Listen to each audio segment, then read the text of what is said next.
Alegrai-vos sempre no Senhor. Outra vez digo, alegrai-vos. Seja a vossa moderação conhecida de todos os homens. Perto está o Senhor. Não andeis ansiosos de coisa alguma.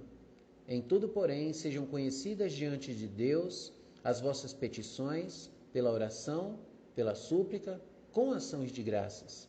E a paz de Deus, que excede todo entendimento, guardará o vosso coração e a vossa mente em Cristo Jesus. Filipenses capítulo 4, do verso 4 ao verso 7.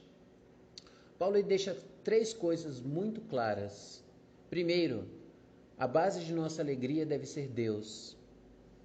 Ele repete, outra vez vos digo, alegrai-vos. E essa alegria deve ser sempre no Senhor. Pois, se a nossa alegria estiver sobre pessoas, ou sobre circunstâncias, ou sobre condições sociais, estamos sujeitos a perder a nossa base, a, como muitos falam, a ficar sem chão, pois as pessoas podem nos abandonar ou mudar, as pessoas estão sujeitas à morte, a qualquer momento o fôlego de vida, assim como o nosso, o delas pode cessar e a nossa base desaparecer. As circunstâncias mudam, então no abrir e fechar de olhos, podemos ficar sem base e assim perecer. As condições sociais, elas podem ser mudadas. Aquele que era rico, hoje ele é pobre. Aquele que tinha um alto status social, hoje ele carece do pão de cada dia. Então, muitos que tinham a base sobre algo tão ilusório, hoje estão sem chão.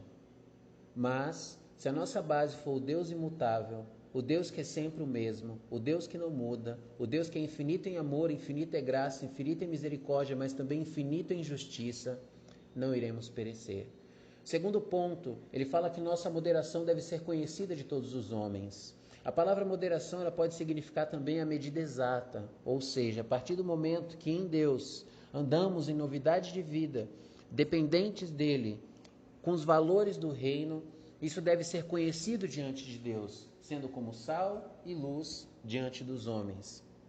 E terceiro ponto, todas as nossas petições elas devem ser conhecidas diante de Deus. Isso faz com que a gente tenha uma dependência da pessoa de Deus, faz com que, ao invés de alimentarmos a ansiedade, que dizem ser o mal do século, a gente alimenta uma vida em constante oração.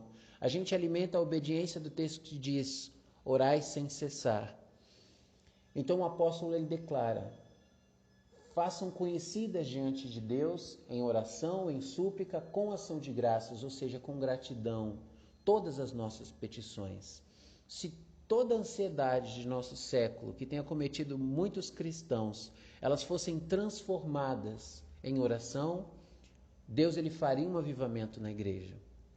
Se todas as inquietações dos crentes fossem transformadas em momentos com Deus no lugar secreto, Deus ele promoveria um grande avivamento em nós e a partir de nós. Então que todas as nossas inquietações, todas as nossas ansiedades, elas sejam transformadas em orações. A partir do momento que transformamos todas as nossas inquietações em oração, como recompensa, Deus ele derrama a paz dele, uma paz que excede todo entendimento, e guarda o nosso coração no lugar mais seguro possível, e a nossa mente também, em Cristo Jesus. O salmista vai declarar, quando minha mente estava cheia de dúvidas, teu consolo me deu esperança e ânimo. Salmo 94, verso 19, na versão NVT. Então, quando o nosso coração estiver cheio de dúvidas, cheio de insegurança, que ao invés de permitirmos que a ansiedade faça parte de nossa vida, que a ansiedade tome conta de nossos mais terríveis anseios, dos mais terríveis medos, que venhamos a transformar isso em oração.